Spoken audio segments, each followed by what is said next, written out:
It's not hard. It was just 7 years ago. My guest, our guest, walked through, well, I walked through his door. Why? Because the Rickmans needed premarital counseling. Woo! I said it. Don't be ashamed to say it.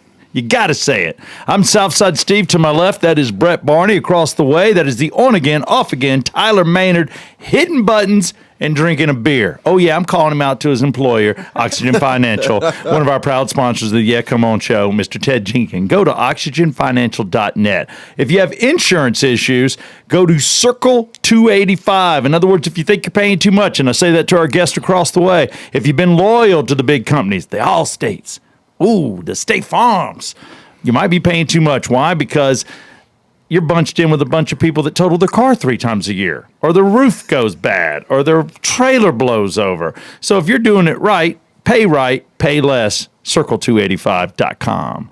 I will get into our guest, who's going to be a proud sponsor for the next 2 months. He will always be mentioned on Bailey and Southside on Rock 100.5. And he will always be mentioned on this show because he's a man that keeps us grounded. His introduction and his interview coming up seconds away. And trust me, there's not a person listening or watching that doesn't need this man's help. We're all broken. I'm excited to see where this goes. It'll go somewhere. And before then, speaking of broken people, I go to Brett Barney for the Come Honors. Yes, so I'm only going to do 2 real quick ones because I know you're going to love this one. Planet Oblivious wrote, "Aw, shit, the hair came down on this one. Southside Steve does look like an 80s lead singer. God bless him. I've been a fan since 2000. We even have the same birthday. Whoa! March 16th, baby. Different year, though. Oh, okay. All right. So he's younger than me or older? He didn't specify, so we'll just say more than likely younger. Doesn't matter. You're my almost St. Patrick's Day brother. Now, I wanted to ask you this one. I saw this comment, and things might get a little weird here, guys. This I can came handle from a guy who hates everything. Well, here's the deal. You buttered me up. Now I'm buttered, so I can handle this. Go ahead. I don't care how much hate this person brings. This is not hate. This is confusion. Weirdness. That's my No. life. Go ahead. That is not, all caps, the real divorce 2020. He's a joke. I'm the one who started it after Bailey made the original quote. He didn't start his Twitter account until October. I would have called in, but I just found out about this show. I will call in the next show and set it straight. Oh, we got So did we have an imposter? Yeah. Apparently. Look, I can't live like this. I got to know it's buried. I got to know divorce 2020 is over. I went directly I can't handle the pressure. to the Twitter account that hates you, reached out, got in touch with the account, and that was the phone number I received from the account. Sounds to me like our imposter is not an imposter. Sounds like the second guy is the imposter. But I'm willing to hear him out if he has factual info to show that he started this first. But I got to tell you, people, stop the hate. Stop it. Don't push divorce on me. It's not going to be good. I'm going to have to see my kids part-time. Amanda's going to get the house. I just bought her a vehicle, so she's got that for the kids. I wonder why she pushed for that so much.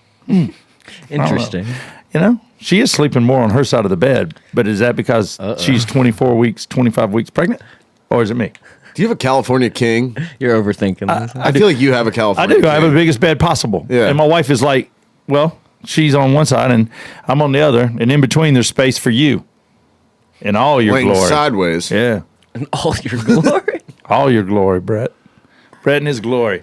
I just want to say, Brett's girlfriend dropped him off today at the God. podcast, and I got a chance to see her. She was like flicking the hair. Hi, I'm Brett's girlfriend. Know this. That is my man. Brett, I don't want you wearing that shirt. Take that shirt off, and I've got something else I want you to wear for the podcast. I told you not to wear that before you left the house, okay? By the way, these are my Converse I'm wearing, and I will spank your little roly-poly ass on the basketball court. Don't tell me my fist is devil, woman. Thank you. Just saying. But that was cool. Now that we've covered Brett's girlfriend dropping him off, it's always Brett's got a woman taking care of him. This is It's the either funny. his mama or his girlfriend. Why? Because Brett's a drinker. Just a smooth transition, just one from the other. I found out today Brett doesn't even own a computer at his house. This is what I'm dealing with. This is my associate producer. You don't this need is a my computer co-host. if you have an iPhone. I need you to have some kind of desktop flat top.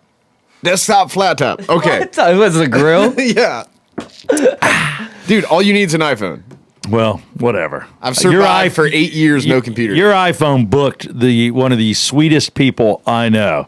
The guest I'm about to introduce to you has, and he doesn't look for any. This is a confident man, and God bless him for being a psychiatrist, because he is, and he actually has a degree.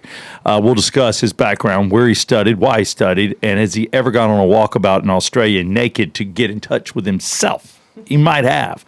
I will tell you that this is the man that gave my wife and I marriage counseling. I will tell you this is the man that has gone on Bailey and Southside on Rock 100.5 and assisted listeners. I have sent people to him. I will tell you right now, and I can get away with it, Mr. Blank Stein, a big-time attorney that has been a guest on the, I'll say it, George Dam Stein, who's been a guest on this show. He can't say it, but I can. George actually gave this guy total credit and used him on one of his many divorces. I don't know if it was before and Mark failed him, or whether it was after and George just needed to talk to somebody. You know, when you're an attorney and you give up homes in various countries to women you hardly know or raised your kids, it's a tough on a person. That's where counseling comes in. And that... Yeah. At what point do you just stop That's getting the kind married? of tough. Yeah. I know. Well, whatever, but that's why we need counseling. That's why we need marriage counseling. And it's not just about, that's just one aspect of this person's career. I have been in the waiting room waiting my turn to talk to him. And I've seen young people in there. I've seen people come in with their parents. I've seen elderly. I've seen couples. I've seen singles. And you never know why somebody's there. All I know is that I trust this person with my character and my being, and I take advice from him because it's sound advice.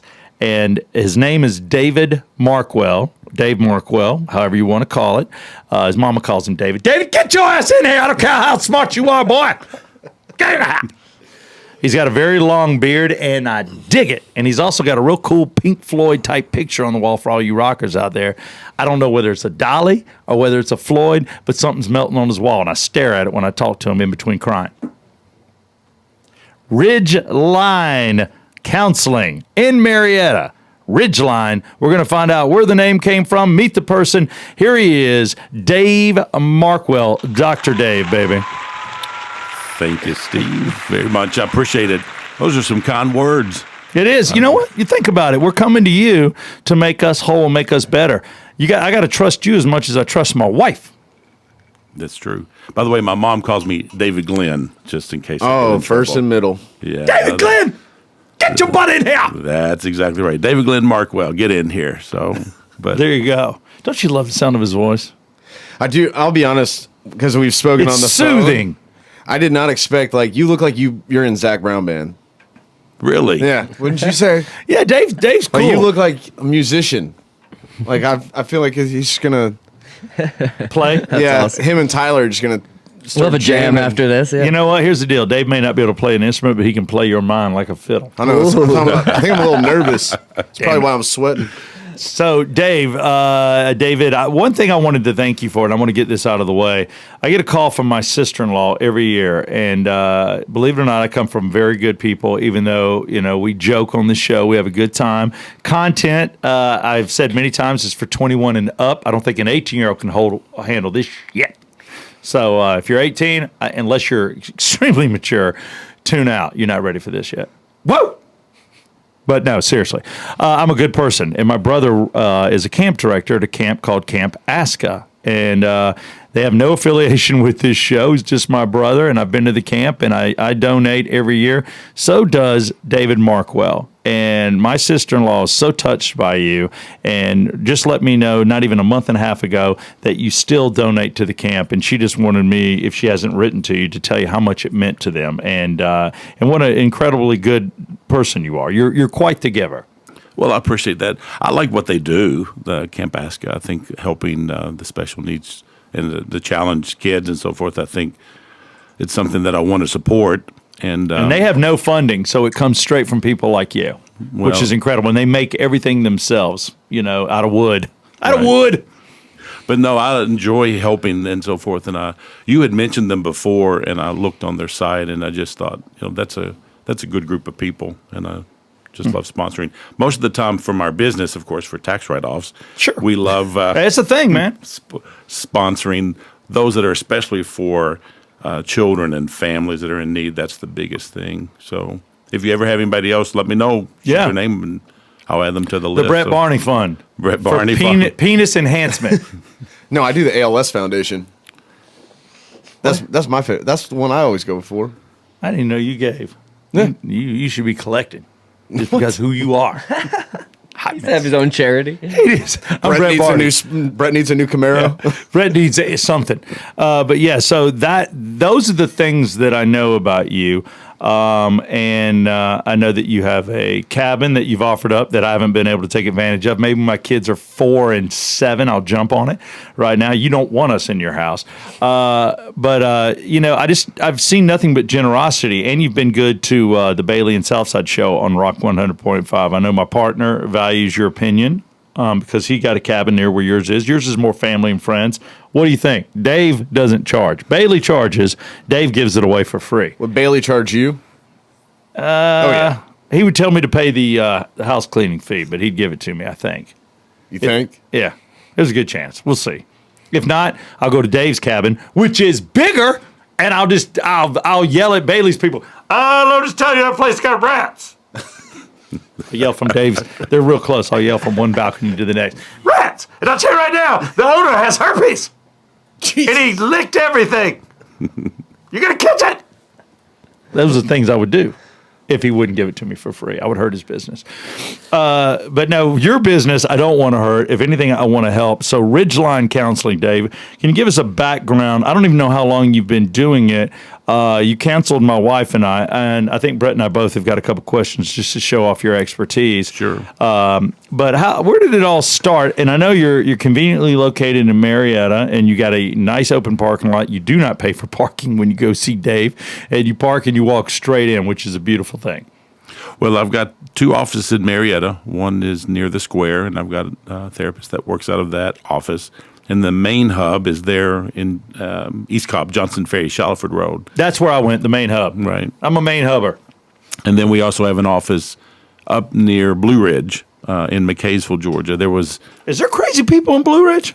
There's a lot of interesting people up there, and we just wanted to reach out to the town McKaysville. If you've ever been to McKaysville, Georgia, it's got a blue line painted down the middle of the town, and on one side of the line is Tennessee, and on the other side is Georgia. It's a really cool little town. It reminded me of my hometown of Calhoun, Kentucky, and so we thought, let's just set up a practice here. So we go up there on the weekends and see people. Good Lord. So, man, that's incredible. So you have literally a schedule. Is it Saturday and Sunday or just Saturday? And you stay, is your cabin nearby, so you stay at your own cabin? Yeah. Well, how cool is that? Yeah, it's a nice perk because if we don't have clients, we're at the cabin, in Blue Ridge, and you can't beat that. But No. You remind me a lot of my dad. You like taking it down a notch, and you like being in the woods, I figure. it is nice. It is. I prefer the woods over the beach, but yeah, I love the woods. It's quiet and nature, and I think we get closer to our inner self with regard to nature, especially. So, but no, it's nice if you ever want to. Seriously, either one of you guys, it's an open invitation to go up there. Oh, that's a mistake. Don't bring 9 of your little fraternity friends and their ugly ass girlfriends, A set of knives. and your girlfriend, and don't go I around the went axe place. throwing last night, Good so I God. love sharp instruments. I do. know. Dave, we were practicing our axe throwing on the back side, and we think we left one of our women folk there. If you find her, let us know. I think she answers the name Felicia. And don't ask about the neighbor's dog. Yeah. And I don't know. Look, all I can tell you Just hit me up on my beeper. is the dog was barely moving when we left. If Found he's it that dead, way. if he's dead, we left him moving. That's dark. It is dark. I don't mind being dark. Dave will bring you to the light. That's what Dave does. So with 3 locations, that's really kind of neat. So one right there in the Marietta Square area, Right. About which is very cool, neat little area anyway. yeah, it's growing up. It's about a half a mile from the square. Okay. So, and we actually work with children, adolescents, families, substance use issues, marital relationship. Which was me. The Hispanic community. We have a lot of just services that Miyama we offer. Davey. Right. Miyama Davey. I will help you. Como se llama, you divorcee? I don't know. Who handles all your? Are you bilingual? No, I'm not. You got somebody working for you that can yes, speak. I do. God bless America. Do you ever just lean in and go, it sounds like things are going okay. Are we good? Is he good? No, I dig it, man. Your practice is much larger than I thought, which is fantastic. And like I said, the advice is so good. And the cool thing I like about what you do is there's the communication, and then there's like skill tests too, and like homework and things you bring home and things you learn about yourself. And it keeps you in that mindset until you can see somebody again. And I've never forgotten that my wife is an ox and I am a lion.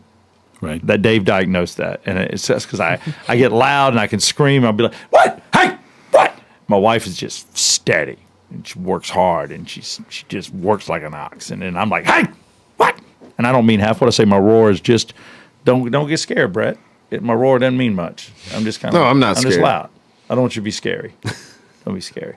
But that's just one of the things I learned from you. So it's so funny that couples, that's just one aspect. Do you have to like almost prepare? Do you take like children on one day? Because I remember one time there was a boy ahead of me, and it was so neat. He was sitting there alone, and then his mother, I guess, had run an errand and came back, and he and she sat down with him. But he was very nice, polite. I had no idea whether he was there, but it turned out he was there to see you. So is it weird to see a child and then go right in the frame of mind to see an adult or a couple? Or do you just kind of like have child day, couple day?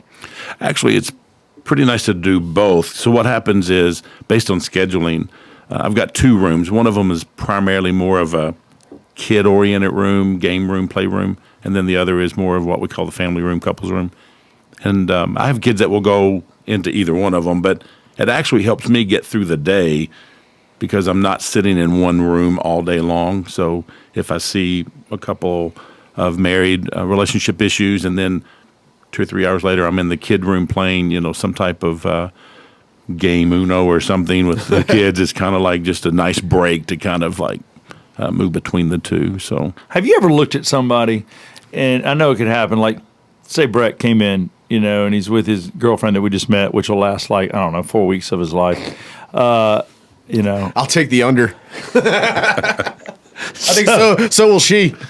And I did have a girlfriend drag me into counseling, but she was, I'm just going to be nasty. She was a 9.3. I was like, all right, I'll go to counseling just to see, because she didn't like me going into strip clubs, and she was that was work though for you. I know. That's completely no. Like, I'm like, do you want me to show? Sponsored. Yeah, do you want me to show how much I make a year off the Pink Pony? And I don't care. I don't care if I see these girls naked. If I wanted to date a stripper, I would have done it a long Yeah, you were time ago. desensitized at that point. Yeah, I'm like, I said, she can Wallpaper. She can sit on a That's all it banana. is. Yeah, do a split or jump or climb a pole and slide down and leave a mark. I don't care. I meant Mark as in Dave Markwell. But I just want to say that, when I'm in a situation like that, I'm like, yeah, I was desensitized, but she wanted to go to counseling. This is before I met David, so I went to the counselor of her choice, wanted the business covered, and we sat through it, and I'm just like, even the counselor said, look, you're a man, and she's a girl, and she's just not going to get it. She's not there yet. And I said, okay. She was a girl or a woman? Well, she was, when I met her, she was Big difference. She played on the Atlanta Braves baseball. Those girls who go out and shoot T-shirts, but she was like a model. Oh, the one that does the Cotton Eye Joe on top of the dugout. Yeah, and she'd been on like doing all kinds of modeling. She'd already had 2 acting roles in which I saw the movie, and I was like, good God, there you are talking. And she was just beautiful. But her mind, the on again, off again, she was caught up in the Buckhead church and wanted to pray at 2 a.m. after having crazy sex at midnight, and I just couldn't do it. Oh, man. I've been there. Yeah, I can't do this. Dave. I have, yeah. Yeah, God bless you over there, Tyler Manning. Some weird folk. But I will tell you, Dave Markwell probably could have fixed it, but I'm glad he didn't, because I love my wife Amanda. I just wonder if you ever look at a situation or an individual and be like, I don't think I can fix this. I know that's hard to ask. Well, there are several things that's interesting. You were talking about.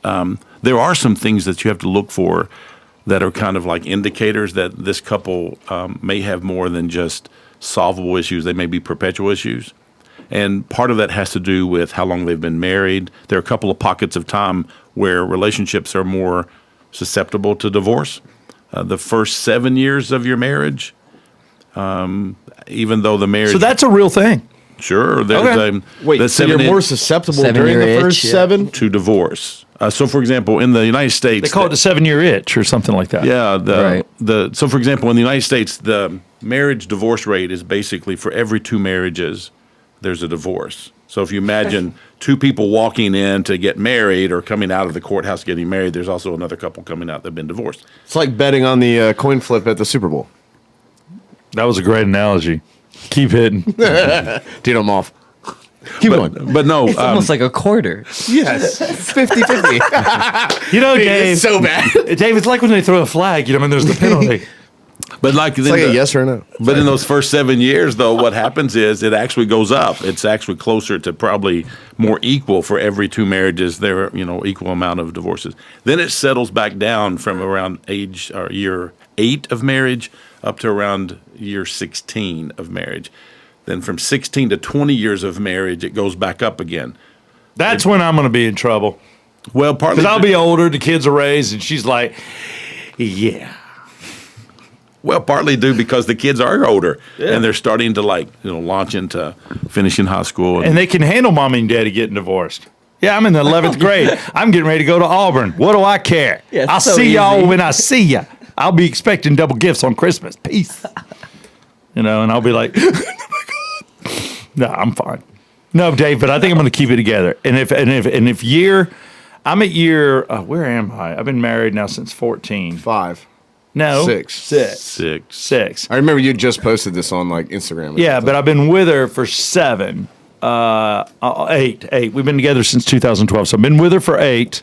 Our anniversary of our first kiss is March 10th. So it's coming up. So, which is pretty cool. I know that. And then we got together officially late April, April 28th. And then I waited a year and married her.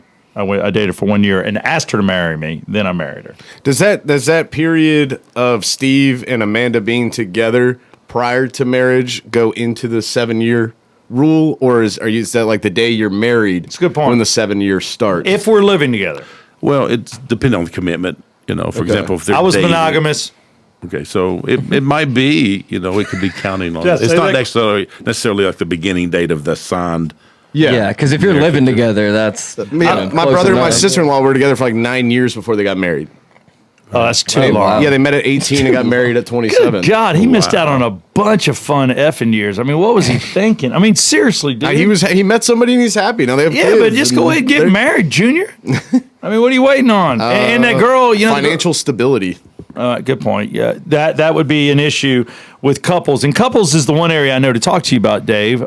Just because it's the aspect that I went under counseling, and I joke about it, but I think there's been a couple times where I was this close to picking up the phone, just because Amanda and I just were not seeing eye to eye. So what I'm doing is what you told me to do. I'm kind of doing the step back method. We're taking a couple steps back. I'm looking at the situation. I don't want to react with emotion, which is what. Be an a-hole.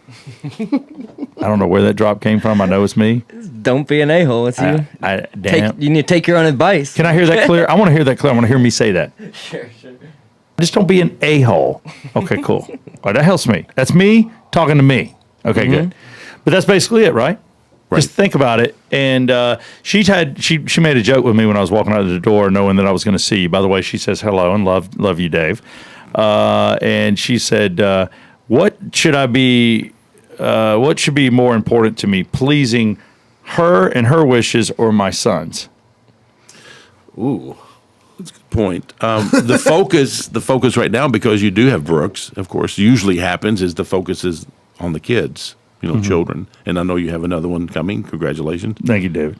But the truth of it is the focus needs to continue on the spouse and the relationship, the marital relationship. Because when that time comes, when that 16 to 18 we were talking about, when those children move off, most couples are in a very susceptible situation because they look at each other, they focused all their energy on the children and raising the children and parenting, and now they're with each other and they don't really know each other as much. It's a nice distraction, right? Yeah. Right. God, Makes that's sense. scary. That was good. See what I mean? I'm like, It's deep. damn. All right. So, yeah, it's that relationship you have on a daily basis, putting her first and knowing, hey, you're my one, and these are our 1.5s, and I love them dearly, but, you're my thing. Sure, because you also want to model for Brooks How to treat a woman. how to treat a woman, and also one day when he gets married to be able to know that he had a good example from his dad on how to love his spouse. God, that's good stuff. Damn, all right, that's a win for Amanda. Now I see why he's got all those letters behind his name. Dude's smart. David Markwell. Yeah, you what? ever Google him? Yeah, I have. No. What does all that stuff stand for? Well, some of them are degrees, some of them are licensed, some of them are certifications. How many degrees? Where did you, Dave It doesn't Markwell? even fit on the page on Google. It No. like stops and goes ... It keeps going. This man has got more titles than Muhammad Ali. I get it. And he's alive and he doesn't shake. All right, that's a joke. I apologize. Here we go. Counseling services right there. Counseling and therapy for children. Oh, I like it. Adolescents. That's you, Brett. Adults and families. Services offered. I like that. The individual. That's, once again, you, Brett. Relationship therapy. Damn, Brett, that's you again. You and your girlfriend have been together for 5 weeks that dropped you off here and told you what shirt to wear. Family therapy. That would be me. Play therapy. Define what's play therapy. That's what I was That's curious the kids one, I guess. yeah. about. That could Is be that me. for- That could be me too. Possibly. No, is that for children that mine, or that hit other kids or throw toys and that kind of thing? Well, play therapy, you have two types of play therapy. You have directed play therapy and non-directed play therapy. So in non-directed play therapy, you put a kid in a room with a bunch of toys, and as a therapist, you just watch them play and draw conclusions from that. Like, are they pulling certain types of toys? Are they battling the toys or whatever it may be? In directed play therapy, which is more of what I do, I'll go in with a specific subject. So if I have a kid that has a lot of like frustration and competitiveness, like sibling rivalry, very often we'll do activities that have to do with building on that relationship and trying to get them to cooperate more. Like I've got this one activity which is kind of interesting. It's basically called keep or share. So basically you put a piece of, I guess you could say, a cardboard between two siblings, and they have two pieces of paper each. Each of them says keep or share. And so what happens is we put a bunch of candy in the middle, and then we just say, okay, you for a moment pick one of those, you pick one of those, and then you flip over the other one, leaving one of them up. If they both share, they say share, they get to split the candy. If this one says keep and this one says keep, nobody gets anything because they were being selfish, I guess, for themselves.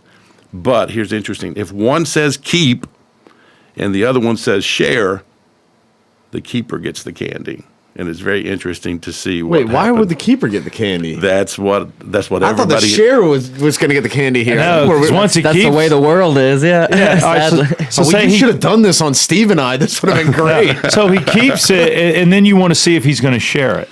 Well, and guess what, Steve? That's what happens a lot of times. After the kid that flips it over that says keep, and let's say his brother said share, a lot of those keepers, you can tell all of a sudden feel this sense of like, and then they'll begin to say, okay, here, you can have some of the candy. But doesn't that alter the thought of the sharer thinking like, wait, this sucks. Like I'm going to start keeping and stop sharing. It can, but the whole purpose, That's remember, where Dave just says that little one-liner where he goes, "Good guys finish last." No, What is kidding, Dave? But no, that Brett- was Southside Steve counseling. I can be reached at Dr. Southside. But part of that, Brad, is you want the keeper, because keep in mind, they're there because of sibling rivalry. You're wanting to see who really more, like you said about like an alpha, who is more of the one. But it's always very interesting because sometimes the sharer will say, I knew you were going to vote keep. And I always find that very interesting. If you knew they were going to do that, why didn't you? It's part of our personality. Most of issues, by the way, in our relationships, whether we're married, working together, parent-child, primarily to do with our personality and our egos. That's what usually ends up creating. When you were talking about earlier about the lion and the ox, that was based on a personality profile, Right. where most of the issues come from. And I appreciate the fact that you remember that because Oh, God, it had yeah. a lot to do with, one of the things I'd mentioned is lions roar, and the people who are with lions need to not be so shocked by that. That's just a part of it. But That's my favorite drop. That was me on a bad day, and I'll never try to go there again, guys. No. So, in my Amanda being an ox, what is that? I mean, well, the ox, of course, is more of the, and I could go back and look, but I think No. the ox, of course, is more of the steady and stable. and Gotcha. they won't be as quick to decisions. They're more thought out. They're more of a planner, detail oriented, And they won't get emotional and go, you know what? I can't handle this. I don't want to do this. Screw it. You know what? I just soon go, hey, you know what? I'll just leave. They don't bail on a whim, basically. Yeah. And I'm curious how and many my wife will animals sit there there are. and just pause and look at me and go, really, Steve? And I'm like, okay, so what? Okay, you're right. I'm wrong. Yeah. That's the moment at our house. How many animal options are there? Well, I just use the animals as an example to explain a little bit easier. They're actually, this was based on You would what- be a skunk because you sweat and smell like. What's the worst animal? well, they're not. There's no worst. It's basically each Well, one. then what has, am I?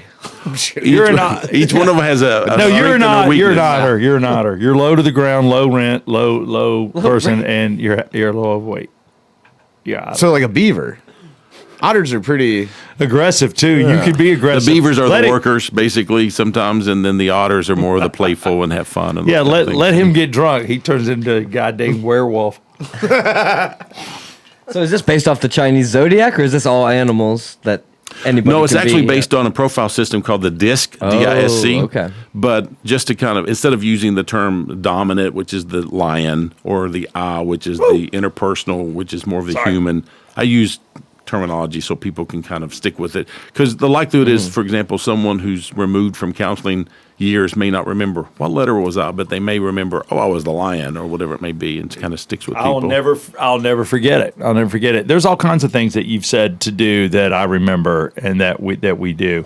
You know, like I said, there have been times where I'm like, God, we need to check up, you know, but I realize that I just have to know I finished last, you know, and that's a lot of men in relationships. Just like the kid comes first, the second kid will come ahead of me, then there's the dog if we get one, then there's me, and that's it. But, you know, you have to provide, keep everybody safe, and enjoy those moments where your wife just sits down right next to you for a second. Right, but just like you need to, model, Amanda also needs to put you first as well. So You're gonna talk to her. She needs about 2 damn sessions. Do you want me to isolate that and send that to you? Yeah, you can tell how pent up this guy is. Yeah. Man, guess who's going to see David Markwell? I need to be first. I'll have that as a recording. You can just press play Thank you. anytime. I Yeah. appreciate it. Speaking of recordings, so just because you've come in here, I wanted to give you some gifts. Because Nice. anybody that sponsors this fine program gets gifts, or if you win one of Brett's stupid ass what do you call them? Contests? Yeah, whatever. I can't talk. One of your contests, then they win things. Like somebody won a hat, which I thought was great. Yeah, So I don't can't give wait. him one hats. Yeah, so we can give away more Yeah Come On stuff. Everything available at yeahcomeon.com. This Such a sad one. That's the most ridiculous drop. I love it. I love it. Right now, this is a Yeah Come On bottle opener that I'm about to drop the pricing on. If you buy anything over $25, I'll sell this to you for $5. Otherwise, it's going to cost your ass $10. That's It's worth a every steal. penny. It's worth every penny. What does it sound like? Yeah, come on. It does sound like that. I've got to It find my does? keys. I need metal. Hold on. I think that's pitched up Here, a Steve, bit. I got metal. Got metal? God. I dare you to come in on this podcast. I dare you. He's ready to cut a fool. All right, here we go. Shh. Is it working?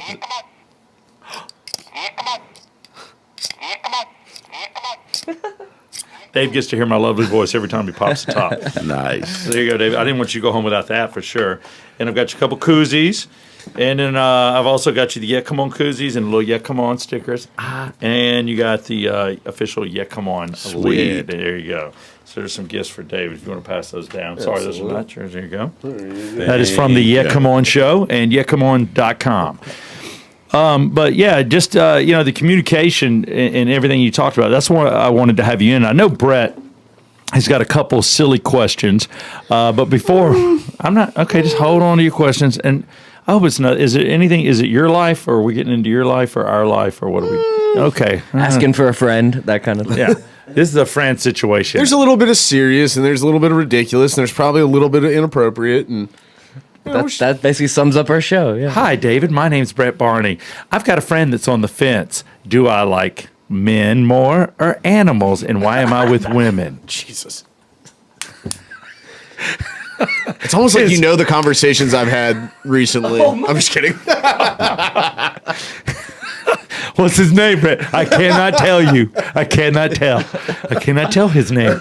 But going back, if we could pull up your information, which location? So you're in Marietta Square. I just want people to be able to get a hold of you. And I know you've got the location in Marietta Square locally, and then you have the location in just Marietta. But what road is South Cobb Drive or Cobb? What was that? Johnson's Ferry? Shallowford. Shallowford and Jeez. That's where I'm looking right at. All right, damn it. All right, that's why we look. All right, there we go. Good Lord, look at all those degrees and licensing. Dude, that's what I was saying. Isn't that nuts? All right, let's get. I like the Marietta location, Suite 2. That's the one I went to, Shallowford Road, and there you go. Shallowford Office Park is right where you need to pull in, and get a hold of David. And if David doesn't call you back, here's the thing: David rarely answers the phone. So when you call David, that's not a big deal because he's talking to somebody, and he will put the person he's talking to first. But the great thing is, at the end of the day, he goes back, and that's when you get your call back. So never expect for David to pick up. That'd be a rarity because he's always talking to somebody, which is fantastic. And to me, I'll be honest with you, why I love psychologists is because when I'm driving on the road and you see the hate, you see the bird shooting, or you see people just being stupid, or That was just me on the way here. yeah, you just see idiots, and you're like, if everybody that has issues, temper issues, or relationship issues, if everybody will take a step back and be willing to take help and not call an individual like David a quack, or I don't need counseling, or I got this, man, if the world would just get a little sweeter and a little nicer, or if the world just knew themselves. Can you imagine? There's people that live their entire lives and never, ever know who they really were. Never, ever figured it out. And a guy like you can help them. I think counseling is a fantastic thing just to get in touch with yourself. I mean, I'm sure you agree. I do. I think it's good. I think we've lost a personal touch. I'll share something. I don't know if I've ever told you this. I first met you about 19 years ago. I won 2 tickets to a Braves game, and there was a suite. Okay. And interesting enough, I won the tickets by answering a question about porn, which is interesting. Hell yeah. So, That's what I'm talking about. What does a dildo with 2... What do you call that? Double-sided flexi dong. Winner. Feeling X-rated. Yeah. but won 2 tickets, and you actually were there in the suite. And I remember talking to you. I was chaperoning it, I guess. I probably came in just to hang out. You did. You chaperoned came in. something in your life, yeah. Oh, dude, I've chaperoned a lot. They make you do that, actually. No, they do. There was Yeah. nights and days that you do it, or you volunteer to do it. Yeah. So, And you get to go to the event for free. yeah, and I got to see a break. So how did I behave? You did. What I found really interesting is, of course, I had several motorcycles, and you had your Harley, and I remember talking to you about motorcycles and things like this. But you've not changed through all these years. You've pretty much stayed the same. Is that good or bad, though? It's been think 19 years, and he hasn't progressed. Consistency's good, but yeah, you want to evolve. Hold on. I'm kidding. He's saying that I'm a nice guy, and I'm still a nice guy. I get right, Dick? We're talking about sweetness over here. Well, Tyler and I were talking about evolution. Like, if giraffes' necks didn't get longer, they would have died because they couldn't eat off the top of the Maybe he's trees. got a point. Have I not evolved, or Well, no, I think part of that has to do with the fact that you've remained the same. And so one thing that came out of the counseling, without going into great detail, of course, is that, there's Southside and then there's Steve. And part of the relationship I think we talked about before is being able to decide in those relationships, like when you're Southside, when you're Steve. But I know you get ripped a lot by, like Divorce 2020 and all those kind of things too. But you just seem to be the same guy. So I think in the long run, the benefit is for your relationship and for Brooks and for the new one coming along is that they're going to get the same person, all along. Hopefully, one that has learned, like you said, and continues to get better. But you've always just seemed to be a nice guy. yeah? Thank you very much. You see, took my sunglasses off for that. See, nice guy. So you got a Jekyll and Hyde thing going with Southside, huh? No, you know what it is. I told girls, I go, that would be one of my opening lines when I dated. I go, there's Steve, and then there's Southside, because you have to put that on. And my wife deals with it. I run into listeners. I'm always going to put a listener first. And I think there's great examples out there. At least to me, my heroes did that. I'm not Elvis has left the building. I'm not that big. I'm not that great. I'm just a dude, and I'm lucky to do what I do. And and now I'm getting a little too real. But I'm always surprised when somebody recognizes me, and I'm way surprised when somebody wants a picture or even an autograph, and that happens. And I'm always like, oh wow, okay. And when you hold somebody in a picture, I can feel them shaking, and they're like, I just can't believe you're, and they're nervous. And I'm like, well, that's what the Beatles must have felt like, I'm not that guy, I didn't come in, but they don't realize their nervousness is absolutely no, first off, there's no need to be nervous around me, but it's flattering and I appreciate it. And it really just makes me feel, I'm humbled by it. And I think I always have been. But I was always, before radio, I was always life of the party. You hear me, my whole motto was, you'll hear me before you see me, and I've always been that guy. And people were always like, why are you not in acting? Why are you not a comedian? Why are you not this? Why are you not that? So I kind of realized that I had an energy that I needed to exploit, and I think I've still, been too afraid to go all in. Of what I could have done, and I question it. Like, should I have gone to California and been on a morning show when I had the opportunity? Should I have stayed in Atlanta? Did I wait too long to get married? You could drive yourself crazy with that stuff. Well, and the cool thing is I don't. I think everything led me to this point. I do know in radio I could have never had a career married. There's no way. The marriage came at the right time for the right opportunity. Until then, people were living vicariously through me, and nobody wanted to live through me raising a kid. They wanted to know I was having sex with a Falcon cheerleader. Right. I mean, it just was. So it worked out. So it's kind of funny when you look back, and I would love to advise somebody, like even like, Brett or Tyler Maynard, God, so much to do with Tyler. I talked to Tyler. There's so much to do. But, I'm just like, I know mistakes I made along the way, and I'm like, God, the mindset or getting to know what your strengths are, what maybe you don't do well, what do you need to work on? And again, I'm sending people to counseling. You don't have to be going through something. A 30-year-old guy that's like, I'm out of college, I've done this for a couple of years, I think I could do this, I don't know what to do. Get in touch with yourself. And sometimes it takes a third party, and it's not a best friend or girlfriend or a parent to have a conversation with you. You need neutral. It's got to be neutral and a professional. And that's where Dave Markwell comes in, and where Ridgeline counseling comes in. It's just something that... It's like maintenance. You want to get your oil changed before your engine blows, basically. You're damn right. And if you don't think this guy's not... If $1,000 to this guy for ever how many sessions that gets you, 8, 10, whatever, if you think it's not worth it, also your insurance will cover a lot of it, just to figure yourself out. You're sadly mistaken. I mean, that, to me, you've got to put more into yourself. You got to love yourself or you can love somebody else. It's true. And that's where, and Brett, God bless, man. You need to go see Markwell like yesterday. I'm tired of dealing with your ass. I mean, Brett's just like, he's an angry drunk. His mama drives him around. I think there's something weird going on between he and his mom, and I think his girlfriend's part of it. Whoa, that's good. I just don't know. He's got the loss of his daddy. I don't think he's dealt with that the way he should have. Wow, we're going real deep now. The only reason I tease him about losing his dad is because I lost mine. It's like you can make a Jewish joke to a Jew. I can make a dead joke to another guy that lost his dad. I don't care. That's your logic. Yeah. Not on that one. But I can't joke with Tyler Maynard because I'm a goddamn conservative and Tyler's a liberal. I can't talk to him. I can't talk to him, Dave. We talk plenty. We talk just enough. No, but see, very minimal is the right amount. But you know what? That's where, we just went through it. Now, is he spot on? I'm picking on my brother over here, but I'm just playing around with him. But he's a guy that had a serious relationship, took her traveling to Europe, and then it ends. It ends. It was horrible. It's every week I have to. It's like, but I want to move on. I'm already in another relationship, right? But every week I have to come back in here, and he has to keep bringing this back up. We need couples therapy for these two. If he could just stop bringing it up, it would be so much better for me personally. I won't lie. I know the person I am. I'm the kind of guy that bottles shit up and then explodes. Doctor, please help this married couple right here, please. Like, at least I know who I am. Like, I bury shit deep inside. Now look, this is Brett's mother, and there's no stranger that I smoked 5 cartons of cigarettes today, but I love Brett. Cigars, sorry, I smoke cigars. Why? Because they're phallic.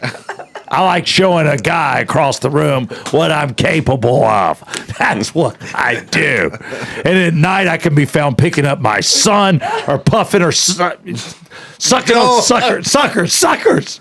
That's what I do. But I love my son, Brett Party. No, but you know what? Here's another kid that did something beautiful. He moved home to help mom, lost his father this year. CX. Actually, it was just the year anniversary was like a week or two ago. It was the first show you didn't bring it up, and I was like, thank you. Yeah, well, you know what? I checked the week. calendar. And I said, I'm going to let your ass slide on this one. I don't want you crying on the show. But I know the hurt and what that brings. But here's a guy that's gone through a little bit, and he's dating a new girl. Dave, you met her. You Seems nice. Yeah, but Dave, you looked at her and went, that chick's crazy as ass to be dating him anyway. And then I always just ask her if my mom's paying her.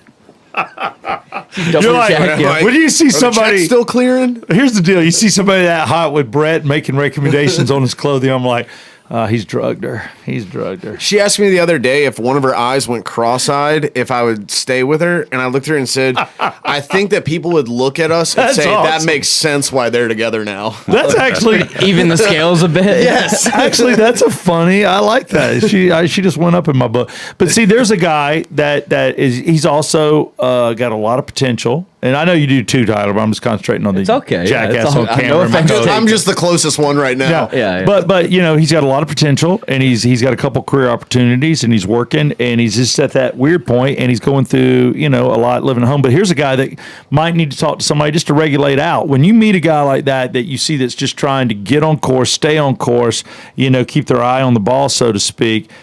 What point do you turn them loose? In other words, do you look at somebody and go, you're a 3-session guy, 5-session guy? How does your mindset work on that, David? I really don't go into like it's going to be 5 sessions or whatever. It's actually, and I hate to use the term, but it's really a phrase like work in progress. And so I always try to focus in on the traits. So, for example, what a person has as a trait, there are no negative traits or negative positive traits. They're just traits. But how we use those traits can be productive or counterproductive. So if I, for example, am very detail-oriented, there's nothing wrong in that. When I use it appropriately, I can get a lot done, schedules are made, details are taken care of. But then when I overuse it, sometimes I can be anal, and all of a sudden what I need trumps the relationship and things like this. So the fact that you know, it sounds like you did move back with your mom. I did, yeah. She asked if I could, and I said, absolutely. That's cool. There's a saying that most Family first is kind of my thing. exactly. Well, they say that most men, Free rent's also his thing. most I mean, it's men not that it hasn't been terrible, but finally grow up after the death of their dad. It's really interesting. And my dad, as I mentioned, is coming up on 5 years, passed away, and so I'm sorry to hear that, David. I didn't know that. yeah, it's a yeah, lot. way to bring that up, Southside. But no, but I think for you, I think that backs up that that's a trait of yours. Yeah, it is. I hit my mic cord. I got all weird. Okay, I was like, Yeah, what my- was that pop? Guess what? Yeah. That was on me. I was Okay. looking this way, and all of a sudden my ears popped. No, I was you like, know what that was? That was called a engineering tier for David. I might edit that out so people will be like, what the hell are they even talking about? All right, whatever. Anyways. I know, and I'm But not. the family's first, you know, good. that's very Yeah. important to you, and you stepped in and you did that. So I think that's an important thing. I think it's one of those things, like, because I'll talk to my mom. She's like, one thing she'll always say is, you know, no matter what, we always have each other Right. situation. So, and I think my brother and I have a very good relationship. He's 2 years older than me, and my mom and I have a good relationship. I think we all, as a family, have a pretty good relationship, and I think it was weird. It was almost like you didn't think we could get closer, but then when my dad passed away, we did. Right. But then it was the family outside, and I don't know if you guys had the similar situation, but like my aunts and uncles or some stuff, like some people you saw get closer to the family in support, and others you saw just kind of vacate, like, sorry for your loss, and then just never talk to you again. Or when they do talk to you, it's super awkward. It's like, or, you know, it's not as much to me, hey, is your mom dating yet? You know, and that's just not, she's not there yet. Oh no! And I don't want to be like putting too much of her business out there, but I don't think she's there. took my mom 5 years. Yeah. 5 years. And you know, you love it, but then there's a point to where you see him in so much, you know, pain, you know, for the first couple of years, and you get the loyalty. But I think it takes the right person to come around, the right timing. Yeah. It's just like everything else. You'll know when she's ready, if she's ready. She may never be, and that's okay too. Your dad may have been the love of her life, and that's the way it is. The only thing I'm looking forward to, and I've told her this before, is, and my brother and I had this discussion with her, is that if she does start dating again, the first time we meet the guy or whoever it is, I'm going to tell them that there's at no point will I ever call you dad, and just see how awkward the situation becomes. Great, you're that guy. Oh, I'm definitely that guy. You ain't my dad, man. I will You ain't my never dad. call you dad. I'm gonna tell you what. I don't care how much. I think it'll lighten the mood. Yeah, Sure. that's all Yeah. it is. Right. But I mean, right. I don't. I guess I got to turn them around. I got them on right. Yeah. I love the They're fact. on back. The other way. For those of you that didn't know, Tyler Maynard was in my crotch for a minute. Now, there we go. My headset went. And look, Things the happen. backup headsets look as good as the other headsets. I got to tell you, this program is going places. Going places. We get a technical problem. I got an engineer crawling around in my crotch fixing stuff live. I don't know if you got that kind of person working for you, Markwell, but that's what's going on over here. Do you guys do a lot of grief counseling? We do. Yeah, we do. Oh, boy. That's tough. Like husband, wife, children. I bet that has got to be something. You're Brooks, saying like the loss of a child, or well, what do you? we haven't released this on social media. I'll talk about it on the morning show this week. But we called 911 for Brooks, 2 a.m. Saturday morning, and he wasn't breathing right. And I came in and it woke him up. And I think he caught what I had. This is what I figured out while I was checking him out. Where I couldn't talk Monday. I wasn't able to even be on the radio last week. And also the dryness in the throat where you wake up and you're just like, God, I can't even talk. I can't swallow. I can't anything. And I heard the hoarseness in his voice the day before. And I said, you know what? Maybe he's catching this. And when I went in the room and he couldn't breathe and he was crying, he was kind of sucking in, but he was breathing. I could see he was getting air, but he was struggling as if something was stuck in his throat. So I put my finger in his mouth, went down a little bit of his throat till he gagged. And then I looked in the bed. I knew what I'd put him in the bed with. You used the wrong finger. You're supposed to use pinky on kids. I put the forefinger. All right, my bad. I just want to apologize to my son. I went, wah. I went deep, baby. But Hey, you got to do what you got to do. If you don't think your kid's breathing, well, here's the good news. I cut my For fingernails. I anybody. didn't cut the inside of his mouth, so we're good. Okay, let's just positive. I was doing the check as a Boy Scout does, and then I looked. All the wheels were on the cars. Did all this. You know, you can, believe it or not, you can do all that in 30 seconds. And then I realized, and then Amanda's coming in, and then I take him to the bedroom, and I'm like going to lay him over my leg and give him a couple pops to his back just to see if anything comes up. And then it hit me. I said, I think he's having a panic attack because he can't swallow, and he's not hearing his voice. Sure enough, we give him a little bit of water, and then he's still, and then the stomach's doing the retraction. Long story short, I said, call 911. And then we're on the phone with the 911 operator. And within about 2 minutes, he started calming down. So then I told the 911 operator, I'm like, tell him don't come in hot. I knew they were probably close. Don't come in hot. We're okay. I want him checked out. Keep coming to the house, but don't sirens. I don't need No 18 lights and all that. Yeah, I don't want Yeah. 18, 19 neighbors in my front yard. Panic attack. Yeah, if it's a panic attack. Sure enough, they came in, diagnosed him, looked at him and everything. And I was like, oh, God. But then, you know, our general manager lost his son this week, which is horrible. And his son had gone through, who had medical, physical issues, not mental issues, throughout his life and was handicapped. And, you know, they catered to that, you know, and that changes your life. And then he's going through college, you know, because he's mentally there completely. And then all of a sudden he lost his life. I don't know how. Haven't talked to him. I got a funeral to go to this week. And then I see people that lose children and, you know, things happen or their child lives for 2 days after they gave birth to it. Those are the people you talk to. I can't imagine the kind of pain you've seen. How does that affect you? Well, I think it used to probably impact me more in the sense of now I look at it more of the sense of just being empathetic because, you know, sympathy is one thing in the sense that you feel for someone else. Empathy is more feeling with someone. So, for example, the three of us can express a level of empathy with each other for the loss of our father. For someone who has not lost their father or a parent, they could express sympathy.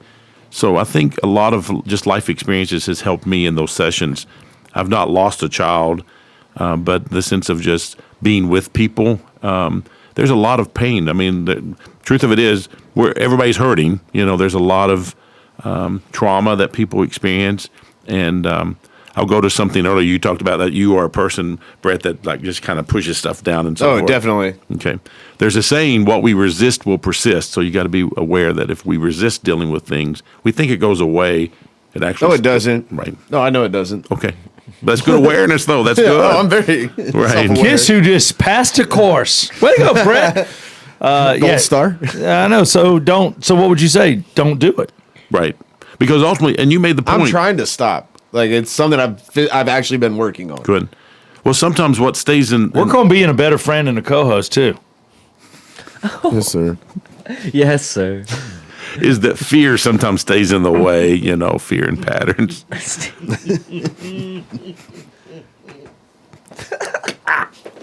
That was funny. Go ahead, David. Sorry. But no, I think that you're right with the grief, because, with grief, with a child you have, that's a very complicated type of grief. Right. It's different than grief where maybe it's a grandparent that's getting older and their health is failing. That's more of just a typical common grief. We're still sad and we But you see it coming and you know it's a thing. You're not rug pulled by it. Exactly. So that sudden and complicated type of grief just adds so much more frustration. And a lot of, you're talking about married couples, a lot of couples will divorce after the death of a child because That's what I was going to ask you that. I think it's like 80%. I was reading this the other day. It's a heavy burden. Yeah, I mean, Well, not the other day, but the other month. Well, imagine, God, I mean, I don't even want to joke about That's it. got to be the worst loss. But think that about there it. is. If something happened to my son that's alive and my wife is 25 weeks pregnant, I can't even imagine. And that's why you're like, God in heaven, don't let anything happen to my child. And then there's the thing where I don't want anything to happen to him when he's 8, 12, 15, 16. Everybody wants to go before their children. Exactly. And when you don't, I can't even imagine. That kind of hurt because I've never loved anything as much as my son. It's a different kind of love than I have for my wife. But I'm like, man, when I hold him, it's just like I want to protect him from everything. Right. And Yeah. you're like, damn. So I think, obviously most people, anybody listening or watching right now, again, this is not just a guest. It's a friend of mine, David Markwell. But you think about grief and you think about things aren't running right. Obviously counseling pops in your mind. How do you save a relationship? Get a third party, get a professional, get somebody that can just put things on the table, and maybe, just maybe, you'll realize that you are wrong about some things and you can work it out and find that love. Or the loss of a loved one, whether it be a child, parent, brother, sister, wife. Those are the things I think everybody's like, yeah, I probably need counseling. Yeah, I might want to give this David Markwell a call. But for me, I think, even when everything's running right, everything's right, it's good to know oneself. And that's why I think, for a lot of people, if you can get in touch with it. And again, nobody's going to know on your insurance. There's privacy there. Correct. I use the insurance at my company because I'm on the air and I don't keep things hidden. I talked about it. But, boy, you don't have to. Right. Nobody has to know. Yeah, the only people that know are the other people in the waiting room, and they're there too. So who cares? You know, that's how I look. And the way he staggers it, you really don't come into contact with anybody else. You don't. Yeah. And I bet if you told David, hey, I don't want to run into anybody else, he'd give about a 15, 20-minute mid-time. I mean, that's just what you do, right? Sure. We'd find a time that would be appropriate if someone wanted to come in earlier or stay later. We would, work on that because there's confidentiality, and that's what's talked about in the counseling session. Then there's privacy, and that's what you all were talking about, is we try to make everything as private as possible. We can't have 100% guarantee on the privacy because you might have someone walk in early, but we do try to stagger and things like this so that people can sense that not having to walk in on someone that they know and so forth. But definitely the confidentiality is a legal thing that we have to do, in counseling. And again, David, what's the phone number to get a hold of you? 770-993-9700. And again, people can look up David Markwell or look up Ridgeline Counseling. And real quick, before I turn you over to Brett Marnie, which scratches my soul, where did the name Ridgeline come from? I'm always curious when people come up with the name of their companies. Like for mine, yeahcomeon.com, it's S squared brands, which S squared is the S to the second power, Southside Steve. So that's where I got my company name. Where did you get yours? I wish I would have had that neat of a thing like you did for yours. But when I was first starting, I've been in the practice for about 20 years. And so I was trying to figure a name for my counseling. And I was thinking of people who reach higher points in their life. So everyone had taken things like Summit, or Summit's Edge or those kind of things. And Top of the mountain. Top Counsel- of the, Top of the mountain counseling. Right. Right here. Top of the mountain. Top of the Like mountain. an Irish guy. Flag. Top of the mountain. Top of the mountain. This is the flag and the beach counseling. I've claimed your mind in the land. Right. Well, and I knew that plateau was not a good term to use for counseling. I got nothing else. We plateaued. Right. We're done. How about Everest? We're going to climb the biggest mountain in your mind. So I ended up just thinking, and I was at that particular point in time, I had a Honda Ridgeline, and I thought, Damn, David. and I thought, hey, wait, Ridgeline, That's before cool. Did you have to call Honda? No, I didn't. Honda, Maybe by I the should way. have. Maybe I should have. Trademark search. I'm going to go with Ridgeline Counseling. I thought it was Y'all based off your Blue Ridge kind of. Well, that's interesting because Yeah, because you have an office in Blue Ridge and you have a cabin in Blue Ridge. So watch, that came about 10 years later, and so I thought, well, maybe that was all part of this working that's going on. Isn't I that was weird? supposed to- I Higher know. power. Higher power. I like higher power. I know. So again, your office in Blue Ridge, which I love, the fact you have one there because you go up to the cabin. Well, is that everything's called Ridgeline Counseling? Yes. Okay, cool. So they can find you. So everything comes up. Obviously, people in Atlanta don't want to drive to Blue Ridge unless you want to put vacation with your counseling. You can do that. Right. It's not a terrible idea, actually. Actually, I it's do not. have a couple clients that have done that. They've gone up on a Saturday, and they've come to a counseling session, then spend the afternoon in Blue Ridge, and then come on home. Honey, I'm going to hike now that David's helped me, and I'm not going to chop you up like I planned on. Crisis averted. The Shining was not averted. commenting on Honey, this. I'm not taking the hatchet with us. I was going to, but now I'm not. David helped us. That's why Bailey's making you pay the cleaning fee. Ah, God bless America. All right. This is, you're watching the Yet Come On show. First off, we want to thank you for watching the Yet Come On show or listening to it. Again, my co-host here, Mr. Brett Barney, is now going to be unleashed to talk to our guest today, Dr. David Markwell. Okay, so I might get a little personal on this first part. David, are you gay? Sorry, that was my question. It's kind of, how do you know when you need therapy? So I'll even dig back into this. If you drop the former relationship of mine, I'll talk a little bit about. There was discussion. If you're sweet to David, I will drop your former there was relationship. discussion at the This is on end record. where Damn the it. person I was with was going to therapy, and they were telling me that I needed to go to therapy. I did not feel as though I need to go to therapy, which in turn made me feel as though if I went to therapy, I would get nothing out of it. So, I mean, how do you even know when you need to go to therapy or if you need to seek a, I don't, like, I'm just, If your I've name's never Brett, been. hold on. If your name's I've never Brett been. Barney, I would go to therapy. I know that. But no, that's a good question. I think part of it has to do with one, how because is there like a stigma almost? Like, do I need help? There's a lot of stuff because I've never, like Steve, you've gone. I've never been. There's a lot of things that run through your mind when you think about possibly going for the 1st time. I'll come out. Yeah, Yeah. I've gone. Yeah. Oh, It's all God. good. Tyler Maynard, like we didn't know you had gone. Oh, please. What the fuck does that mean?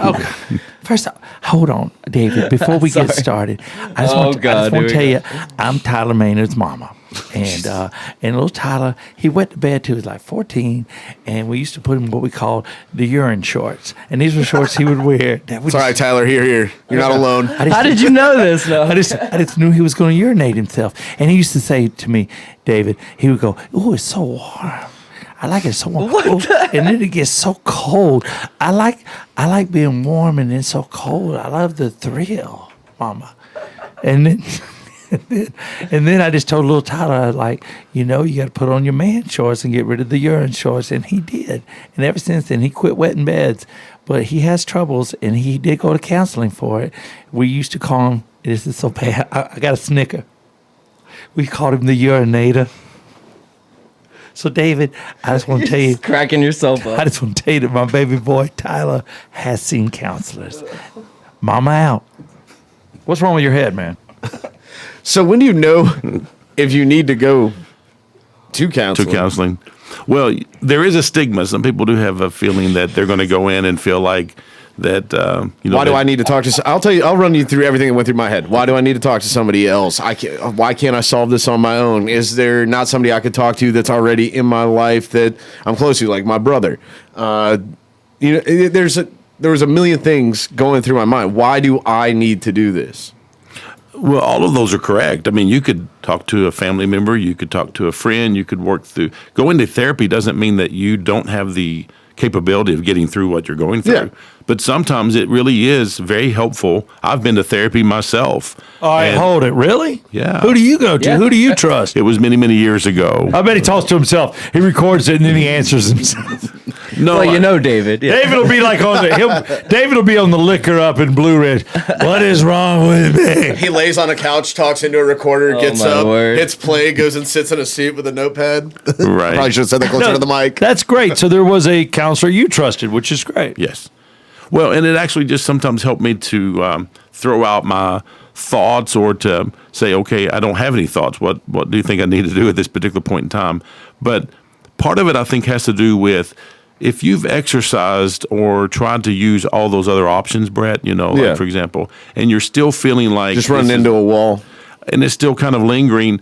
I wish I could say every therapist, is going to give you what you need. That unfortunately is not the case.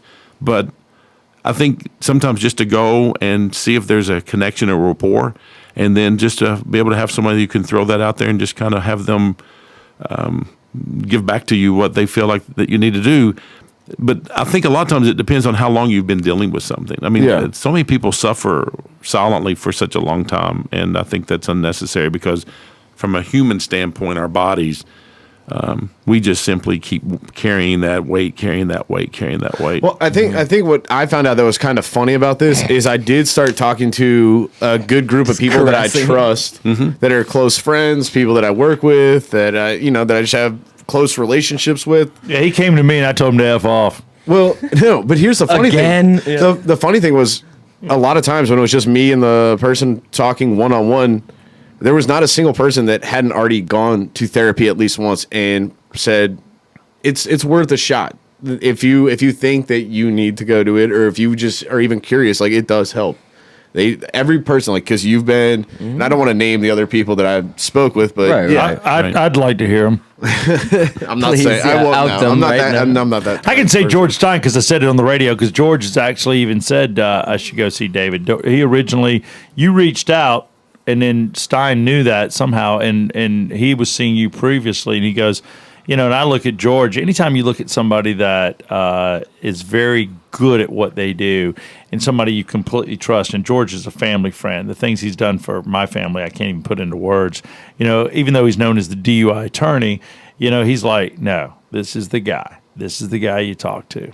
Right. So George gave you nothing but high marks. He was very pleased to know I was seeing you.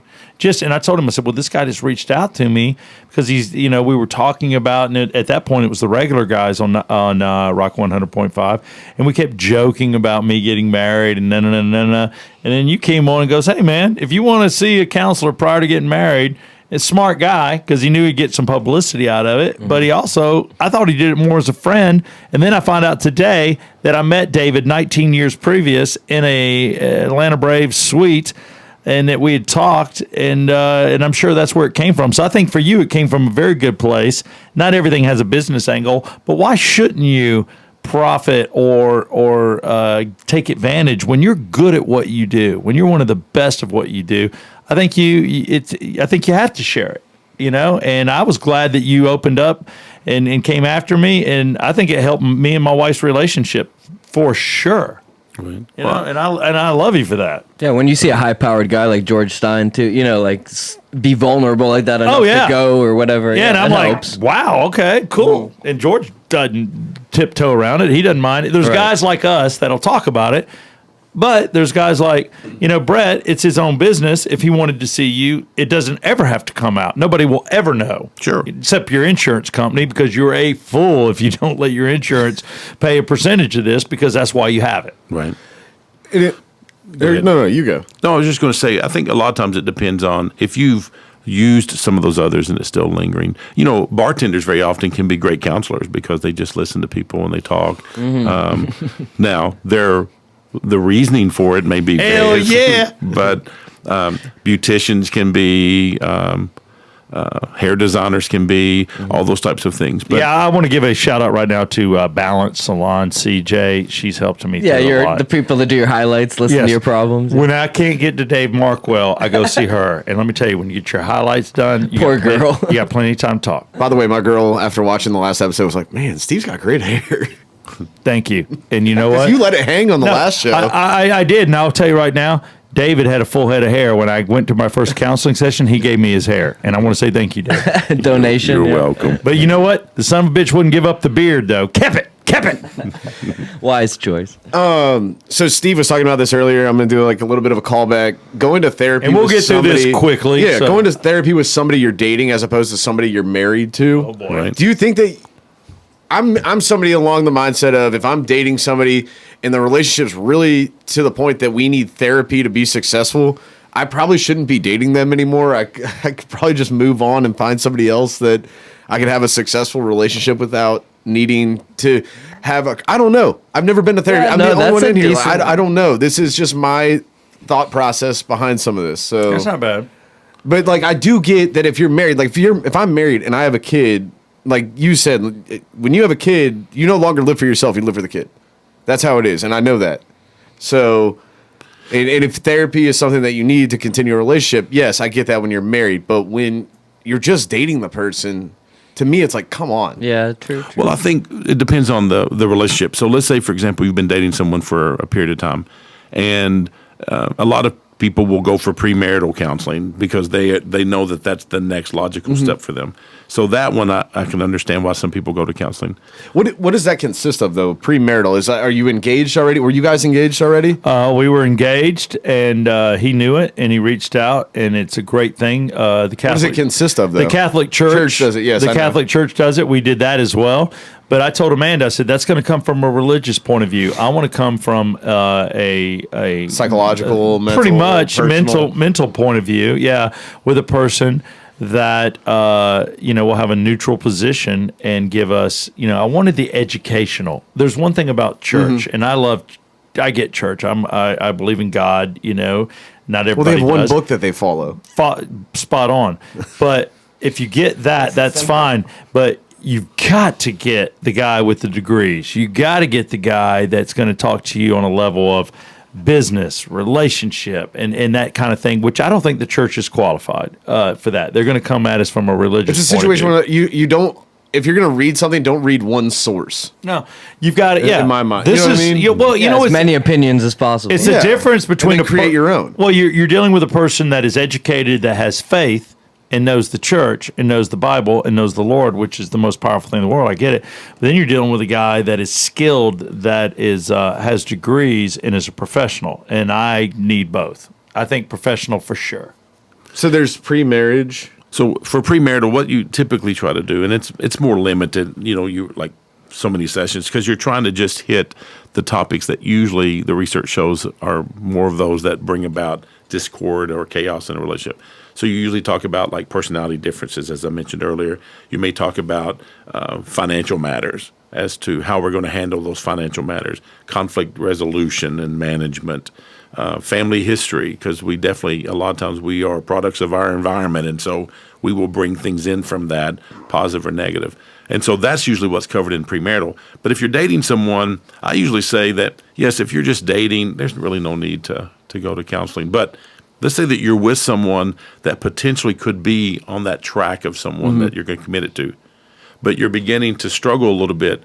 I always say that it would be good to go and talk with someone, because what if with just a couple little tweaks or whatever, that relationship, gets better, and then, because marriage doesn't make things better. It actually sometimes worsens things. So you want things better before you get married, before you step into the marriage. So those would be a couple of reasons why. And sometimes before you give up on a really committed dating relationship, sometimes it might be good to talk to somebody and just say, what do you think about us? Do you think we have good hope? I actually have had one couple in all the premarital counseling that I've done in the past who actually 2 weeks before their wedding called their wedding off. That was not my intent.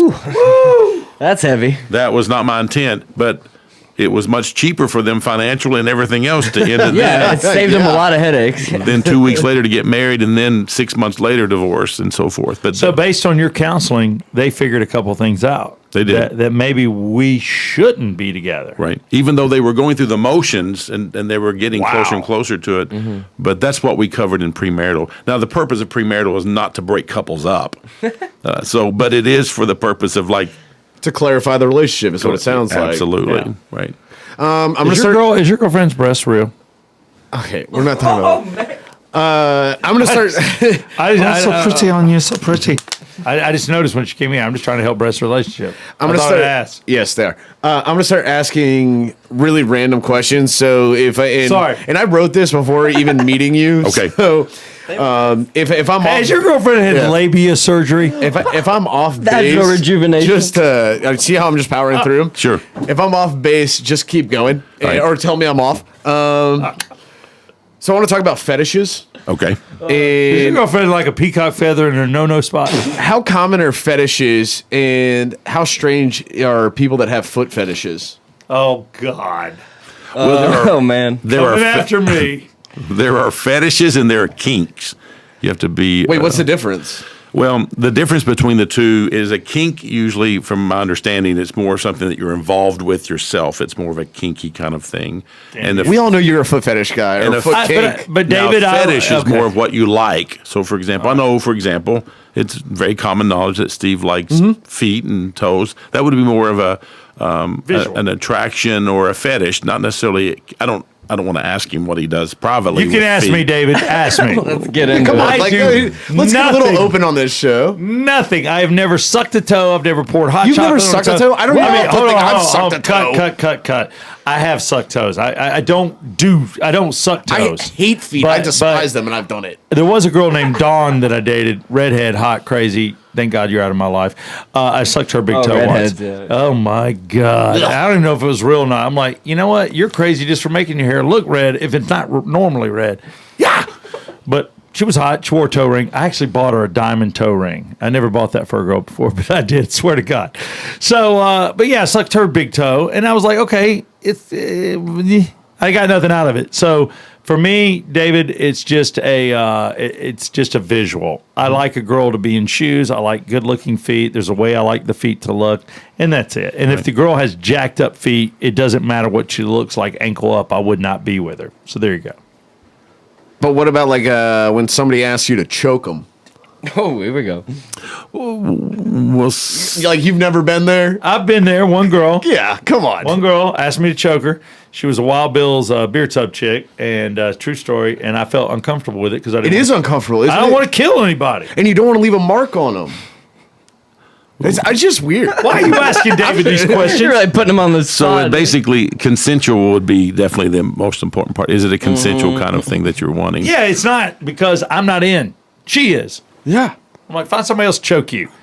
I got a street you can hang out on. I guarantee you'll get choked. It's called Pine Street downtown. Enjoy yourself. Jeez. Which moves perfectly to my next question. Should every couple have a safe word? Stop. No. Let me Stop. I don't remember asking you a goddamn thing. let me stay clarify out of this. it. Let me clarify this. stay I'm not talking like a sexual safe word. I've been in relationships before where it's like if we're gonna get into an argument, if I say this word, we have to stop the argument right there. No, we David walk away advises and that. clear for our heads for 5 minutes, and then we come back and reconvene. That's what I mean by kind of like a safe. Like it can be used in any different type of way. I will tell you Oh, that we interesting. covered this in my relationship. Here's the thing, and David will tell you this. If you tell her we're going to stop because she wants it handled immediately, and you say, I need a moment so you can calm down, whatever that time frame you give her, you better be available at that exact moment. Dave, take it away. What do you think? Well, I agree with safe words because a lot of times, yes, in the bondage world, of course, there's the use of a safe word very often because of pain. But in relationships, I do think in conflict, there are times when someone, like I had a couple years ago where the husband had a very cutting sense of humor, and sometimes he would like poke and prod and poke and tease. And she would kind of say, stop, please stop or whatever, but he would just keep going or whatever. And so they came up with a word that when she used that word, it's usually a word that you don't commonly use. It's not some weird Banana word. pudding. Or some word like that, absolutely. All right, you're gay. And that's Banana pudding, lay off.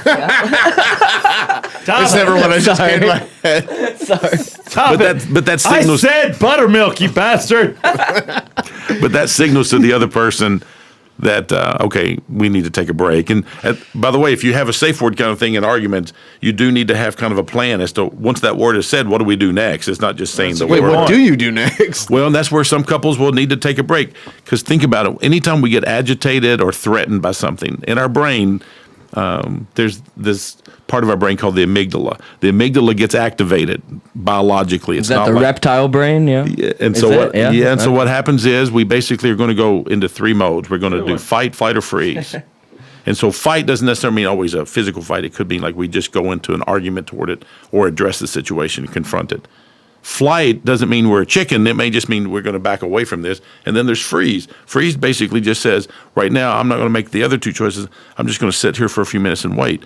And what they actually say is it takes about 30 minutes for the amygdala, once it gets activated, to kind of, once the threat is gone, to kind of ease. And that is not just a physical, that could be anxiety. It could be someone's yelling at us, and so that gets activated. So when that safe word is said, you want to have some plan after that, which is, okay, we've said banana pudding, and so now what we need to do is just go to our separate corners in 30 minutes, just kind of like come back and reconvene. But like Steve said, if you're in a relationship with someone who needs that follow-up, you do need to follow up. Otherwise, it looks like you're avoiding, and that can create more anxiety. And I'll tell you, the only good thing about the follow-up, and this is one thing I learned from David, is it takes the emotion out of it. Because if you act on emotion, and you know, for me, I'm all emotion. I wear my heart on my sleeve. So I will maybe say something that I totally don't mean, but if I'm given 10 minutes to calm down or 15, then I'm going to say the right thing. I'm not going to act on emotion. So I need to take emotion out of it. That was one thing I learned. So that's what we do. Right, and that's where the amygdala, all the reaction kind of thing, because at the same time that gets activated, the part of our brain here, the frontal, prefrontal cortex, and all that. What happens? Oh, I thought you were going to say cerebellum. No, what happens? Just gonna name parts of the brain and hope you get it. I'm going with what I know. I know cerebellum. So what happens in that situation? That's the part of our brain that has to do with delaying impulse, sometimes delaying some type of action or words. And so a lot of times in that moment, that doesn't have as much energy going on. So we need to let that time cool down. The amygdala cools down. Then the executive function comes back, and we can have a conversation that we need to without as much passion and energy and those kind of things. Yeah. So for the past about year, the 3 of us have kind of had our own little relationship going on. Doing It's a this marriage, podcast. yeah, when you do shit like that. and we all stay pretty connected. I was curious, do you think that we should have a safe word between the 3 of us? And if so, could you come up with a safe word for us? A safe word for you all. Do you think we need one? Yeah, shut the I mean, F we up. work with Steve. Cut is Cut's always been mine. I think it's funny. Well, if somebody feels like they're out of the loop, I mean, someone feels like they're being taken advantage of, then you definitely need a safe word. That was a while back. That was in our first days when I had my little thing. Oh God. Oh, get out of here. Tyler Maynard pulled. Shouldn't have brought that up. It's all good. I don't mind. He pulled the biggest puss in boots. He Oh, literally whatever, shut down man. our show. I've had enough today. Stop it. When people feel like when you feel like you're being ganged up on, it always just gets you, man. And then Brett. But that's how a 3-person show yeah, works. you know, Seems when like you're two having a against certain one. day, if Right. you're having a kind of day and you come in and that shit happens. He had one of those days where it's like, Yeah, oh my yeah. God, I'm liberal. I loved Hillary and I drive a Prius. I can't. No, handle there was a life. lot of other variables. That was just the straw that broke the back. So that's what he went through. And then this jack-a-leg comes over to the Rickman household and is pulling knives on little kids, dropping Yeah, F-bombs. this is where we need therapy. And cussing and freaking out. And I had to call his mama to come pick him up. But so, you know, he was a bad drunk that night. That's all.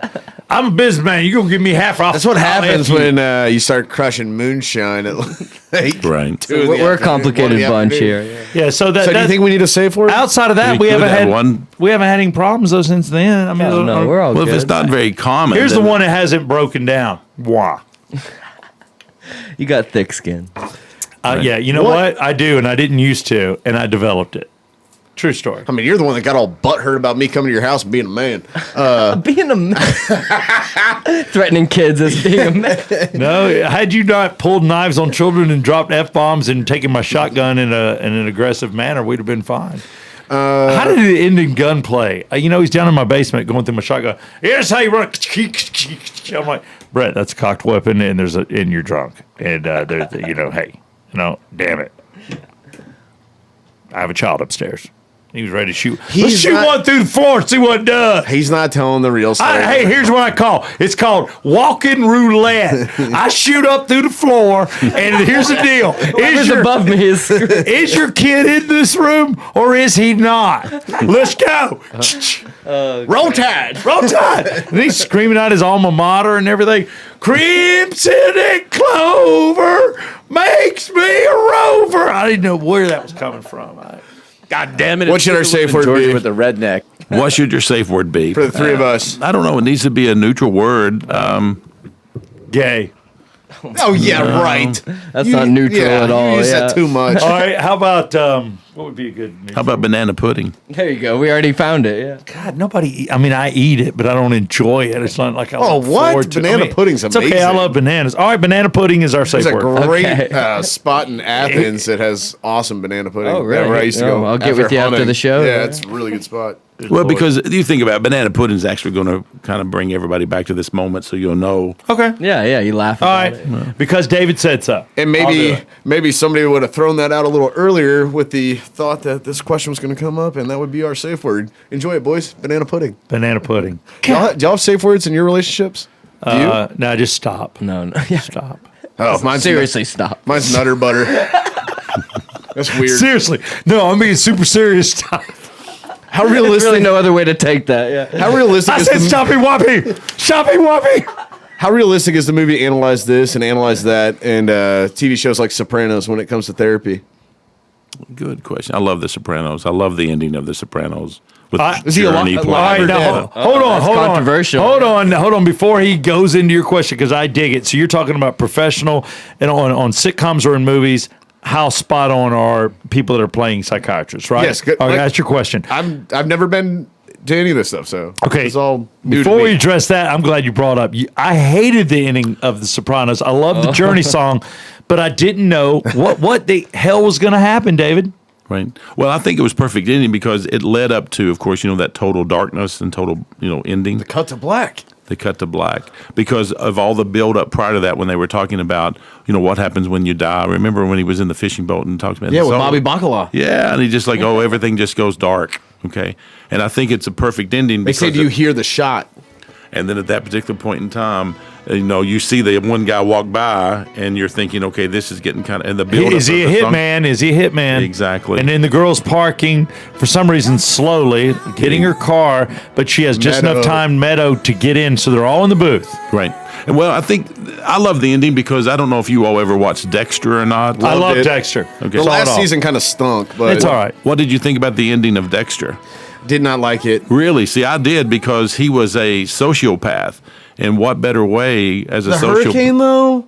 Well, now some of that was a little cheesy, but That's what I thought. All right, That's well, what I let the thought. cheese go. But going into- here's the main point. He lets his girl, which he loved, take his son, which he loved, and she's raising the son thinking he's dead. Then we find out he's some ice road trucker. right, which is a very sociopathical kind of thing to do because there's no connection with humans and stuff, and he's able to go on. And you remember, basically it kind of zooms out, and he's basically continuing his life. Unbelievable. Now with Sopranos, what do you think happened? I think Tony was sleeping with the fishes. They do at that point. So I think Okay, see now I trust a psychiatrist on this. So you think somebody came out like that one guy, and do you think the family was killed or just Tony? just Tony. Wow, that's do. good. That's good. I like the thought. I read, my friends and I have had this debate a million times. I read a lot about it. I love Sopranos, absolute favorite TV show of all time. The girlfriend that y'all just met, she'd never seen it before. We're actually going through it right now. We're in the final season, so when she hears this, we'll spoil the ending for her. Tell her not to listen. Yeah. I'm along the mindset of none of them died. You died. The viewer died. Interesting. and that's why you Going got deep. cut to black. Oh no, you're just being. No, dude, go read some of the You're being interviews like that are a about film- this. film- It He's is- a little stoner, yeah. Yeah, I mean that's a stoner. I love this conversation. It's like somebody that studies film. No, man, let me tell you what just went down. that's Anytime what you it talk was. like that, you're wrong. No, they killed the viewer. All right, well that's why. All right, let's go back to the question real quick and get that answered. Psychiatrists on film. Most of the movies, they're a stretch. I mean, you see a lot of times where it just seems it's all about the television show, and they're not really doing therapy per se. They're just kind of covering the basis of counseling, and so, I mean, it's always entertaining to watch. I always kind of find that interesting, but there's nothing like what would go on in a therapy session or a counseling session at all. So it really depends. I mean, you've got all these different types of shows that, you'll do that. My favorite one is, What About Bob? That's that's one of the, great movies too. But now that is true in the sense you sometimes do have clients that are kind of like, they'll follow you for a while or whatever. But Remember when I used to wake up in your bedroom? I do remember that. I do. No, I couldn't get enough of David. I'm like, David, I want to see you without clothes. I want to see you brush your teeth. I want to know it all. And I would say, Steve, we got to come in at 2 today. You can't be doing this And right then now. next thing you know, I'm under Dave's bed, and I'm like, David. No, but I get that because you see the craziness. But it is fun, I would think, as a professional. Yeah, you're watching that. But I did wonder, did you ever get the clinger, or did you ever get the person that's calling you, and you're like, look, man, you can't talk to me at 1 a.m, or are you open to that? Well, there are some people who will do that. It's more of a rarity, but from the Entertainment Society, that particular point, it's just more for television and things like this. It is interesting. I love watching it, though. When you see a therapist and you're thinking, "Oh, I do that. That's kind of cool." Are you like, that's wrong? You wouldn't do this. You wouldn't do that. Like, you wouldn't have this set up here. You got any other questions for our bust Dave on a cigarette break? Last one I was going to ask you, Steve.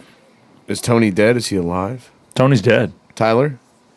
Tony's definitely dead, by the way. I do agree Yeah, with I think that. I agree They with the killed you. doctor here. Yeah. I think I agree with the sure. doctor. And I'm glad because I'll be honest with you. I've had about 30 people from the golf course to at a party or whoever try to tell me what happened at the end. Who am I going to trust? David Markwell. Yeah, definitely. Because we're all in agreement. Tony's definitely dead. Yeah, Tony's dead. Now we know. Now this show is figured out. The Yeah Come On show. And David, what we like to do is give our guests like a little cigarette break. It's something we came up with where the time frame that it takes to smoke a cigarette, we give you that time to promote yourself and talk about yourself. We've done a lot of that throughout this show.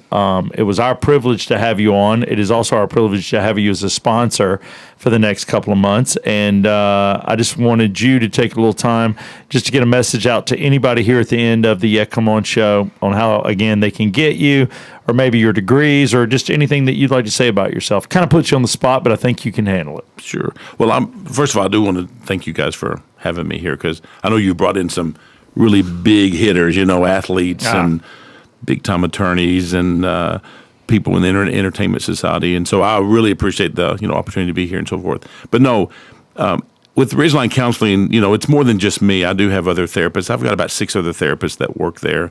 And we offer all kinds of counseling services for people from everything, as I mentioned, substance use disorder issues, all the way to marital issues. We work with children as young as 6 or 7 years of age.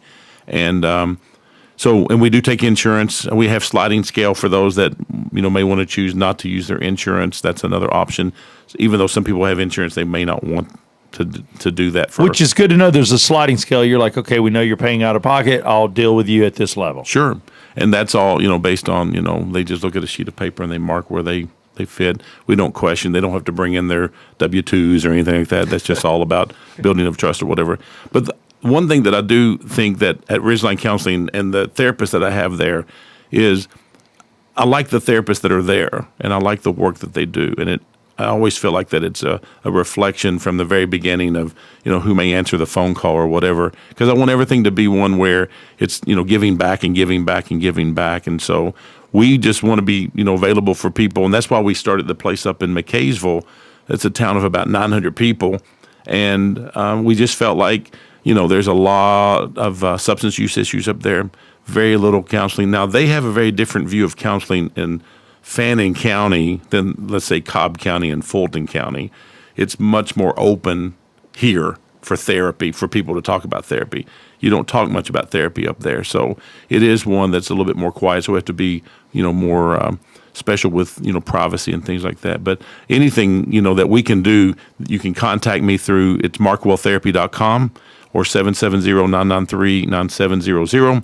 And we definitely will do what we can to help anybody that needs us. We definitely are there for them. There you go. I like it. So it's Markwell Counseling? markwelltherapy.com. But you get counseling out of it. Shut up. Yeah. All right, there it all is. So hopefully you take that down. David Markwell, again, look at the degrees. Good God, I feel uneducated right now. I know, Brett, you got a little education, but damn, you went to Alabama. I got more than you. Yeah. But I got life. I got years on you. I wouldn't be making the mistakes School of you're the making. streets. Yeah, but at the top of my resume, it says bachelor's. All right, that was a bachelor. You know what? I should have a bachelor. I was a bachelor until I was 47, 48. Yeah, you should have a couple of those. Honestly, how you don't have an honorary I should. from anywhere? It's any coming school? up. It's coming up. Georgia That's State. kinda ridiculous. Georgia State Like, took you a know what I lot of mean? money from me. Georgia State did. God knows I need a degree from. I need to be a Panther. I just want to get an honorary doctorate at some point. That's it. That'd be nice. Good Lord. I got to tell you, we got a brand new sponsor. What's the name of our sponsor? Say it, David. Ridgeline Counseling. You heard it here first. What's the name of our sponsor, David? Ridgeline Counseling. God, I love it. Do you hear the soothingness? There it is. The Yeah Come On Show brought to you by Ridgeline Counseling, brought to you by Circle 285. We're located right here at Oxygen Financial, their Alpharetta location. That's where our studios are. Go to oxygenfinancial.net. On behalf of Dr. David Markwell, my counselor, hopefully he's your counselor too, I'm Southside Steve. That's Brett Barney. That's the on again, off again, Tyler Maynard. And across the way, that is Dr. David Markwell. You take care. Have a good week.